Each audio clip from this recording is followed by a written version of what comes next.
February 19, 1972. Sammy Davis Jr. was guest starring on All in the Families when he did something that made 40 million Americans gasp in shock. He kissed Archie Bunker on the cheek, and the racist character's reaction became the most controversial moment in television history. It was a moment that nobody saw coming. Not the writers, not the producers, not even Sammy himself. But when it happened, it changed television forever and created a cultural conversation that America is still having today. All in the Family was the most groundbreaking show on television in 1972. Created by Norman Lear, it was unlike anything American audiences had ever seen. The show centered around Archie Bunker, played by Carroll O'Connor, a working-class loading dock supervisor from Queens, who was racist, sexist, and bigoted in ways that were both shocking and somehow endearing. The genius of the show was that it forced America to confront its own prejudices by making them laugh at Archie's ignorance, while simultaneously recognizing that he wasn't entirely unlike people they knew, or maybe even themselves. It was social commentary disguised as comedy, and it was revolutionizing television. By early 1972, the show was dominating the ratings and winning critical acclaim, but it was also controversial. Conservative groups criticized it for promoting liberal values. Liberal groups worried that it was making racism acceptable by making it funny. Everyone agreed that it was changing the conversation about race in America. That's when Norman Lear had an idea that would push the boundaries even further. He wanted to have Sammy Davis Jr. guest star on the show, playing himself in an episode where he would accidentally leave his briefcase in Archie's taxi and then come to the Bunker house to retrieve it. The concept was brilliant and terrifying. Sammy Davis Jr. was one of the biggest stars in America, a member of the Rat Pack, a talented performer who had broken countless racial barriers. He was also someone that even racists often admired. His talent was so undeniable that it transcended prejudice for many people. But putting Sammy face to face with Archie Bunker was unprecedented. No major television show had ever directly confronted racism so explicitly, with a real black celebrity interacting with television's most famous bigot. When Lear approached Sammy about the guest appearance, the reaction was immediate interest mixed with concern. "Norman," Sammy said during their first meeting, "I understand what you're trying to do with this show, and I respect it, but you're asking me to walk into a very delicate situation." "That's exactly why it has to be you," Lear replied.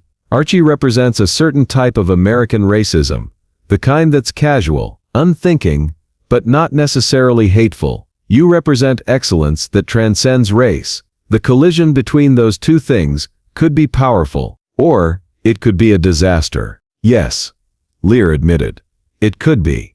But if we do it right, it could also be transformative."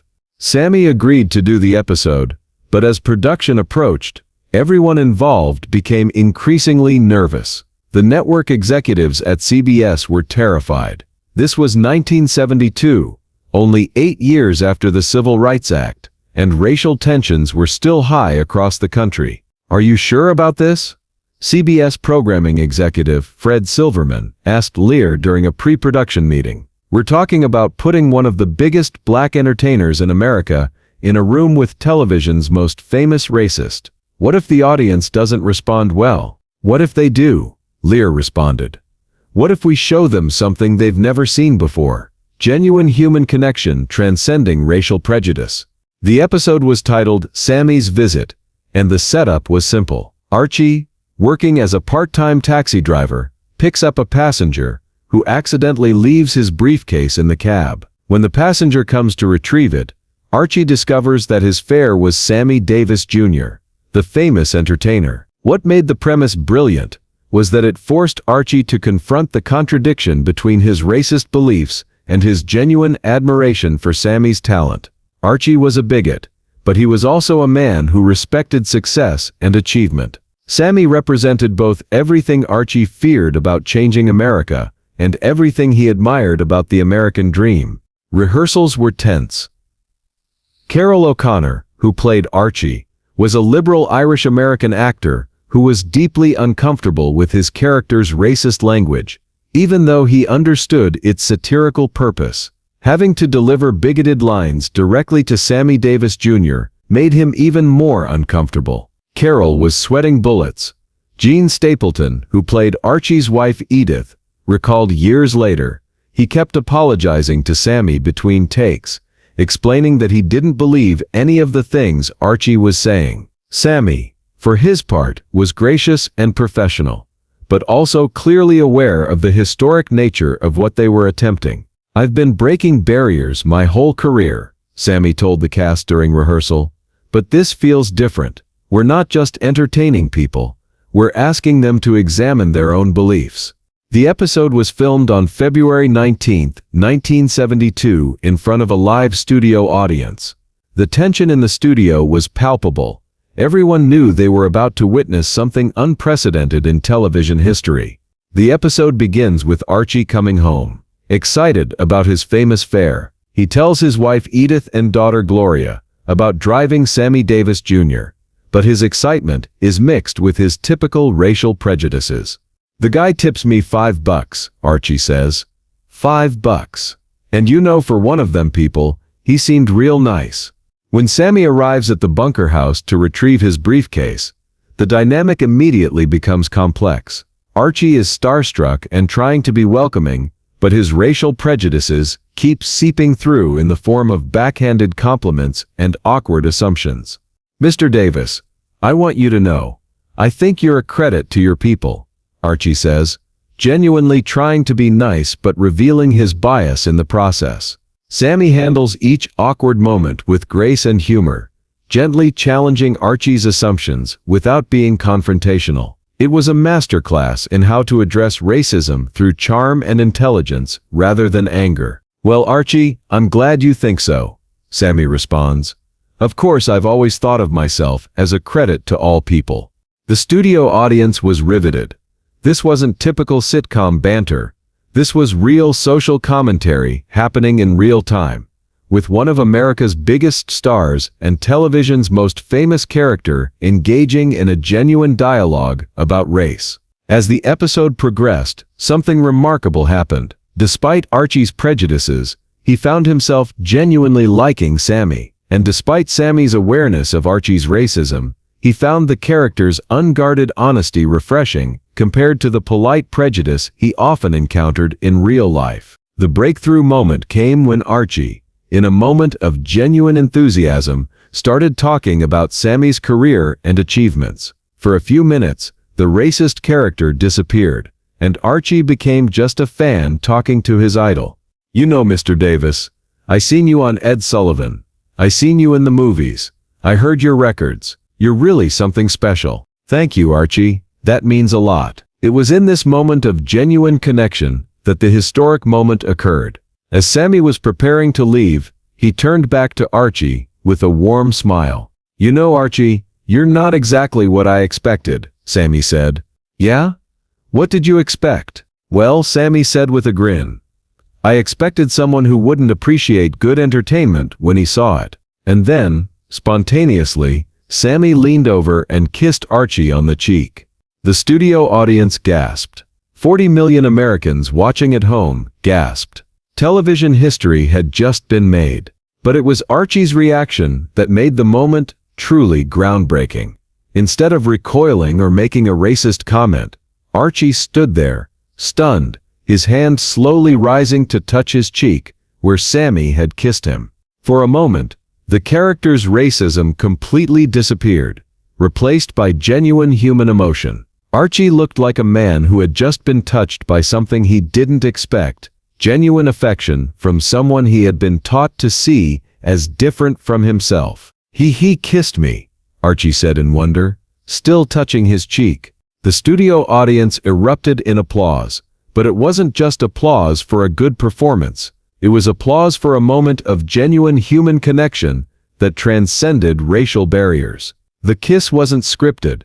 Norman Lear revealed years later, Sammy did that completely spontaneously. Carol's reaction was equally spontaneous. What you saw was a genuine moment of human connection happening between two professionals who had found something real in the middle of a very artificial situation. When the episode aired on February 19, 1972, the reaction was explosive. The phone lines at CBS were flooded with calls, some positive, some negative, all passionate. The episode generated more viewer response than any sitcom episode in television history up to that point.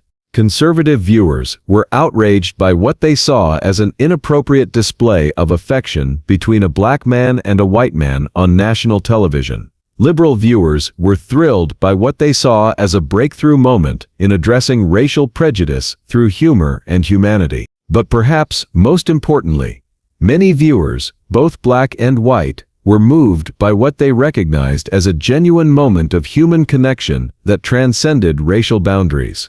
"I got letters from people all over the country," Carol O'Connor recalled. "Some were angry, some were supportive, but many were just surprised. They said they had never seen anything like that on television. Two men from different races sharing a moment of genuine affection." The episode became one of the most talked about moments in television history. It was referenced in newspapers, discussed in churches, debated in classrooms, and analyzed by sociologists and media critics. More importantly, it changed television. The success of Sammy's visit proved that American audiences were ready for more sophisticated discussions of race, even in the context of entertainment. It opened the door for more diverse casting, more complex storylines involving race, and more honest portrayals of American society. Sammy and Carol O'Connor became genuine friends after the episode. They appeared together at award shows and charity events, and their friendship became a real-life example of the kind of connection the episode had portrayed. "That kiss changed my life," O'Connor said in a later interview. "Not because of the controversy, but because it showed me something about human nature that I hadn't understood before." Sammy broke through Archie's racism, not by arguing with him, but by treating him like a human being worthy of affection. For Sammy, the episode represented something equally significant: the power of entertainment to address serious social issues without losing its ability to bring people together. "I've performed for segregated audiences. I've broken color barriers in nightclubs and television shows," Sammy said in a 1973 interview. But that moment with Carol, with Archie, felt different. It wasn't about breaking barriers. It was about recognizing that the barriers were artificial in the first place. The episode won multiple awards and is still studied in television and sociology courses today as an example of how entertainment can address social issues effectively. It's regularly cited as one of the most important moments in television history. But perhaps the most lasting impact of Sammy's visit was the conversation it started. The episode forced America to confront the reality that racism often coexists with genuine affection, that prejudice and love can exist in the same person, and that human connection has the power to overcome even deeply held biases. Years later, when asked about the kiss that shocked America, Sammy was characteristically gracious. "I kissed Archie because I liked him," Sammy said simply.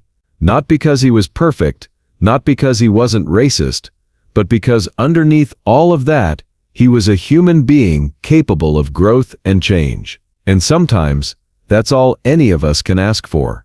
The episode remains a landmark in television history, proof that entertainment has the power to challenge assumptions, start conversations, and create moments of genuine human connection that transcend the barriers we create between ourselves. When Carol O'Connor died in 2001, Sammy's family sent flowers to his funeral with a note that read, "Thank you for showing America that love can overcome fear." It was a fitting tribute to a moment that proved television could be more than just entertainment. It could be a force for understanding, compassion, and change.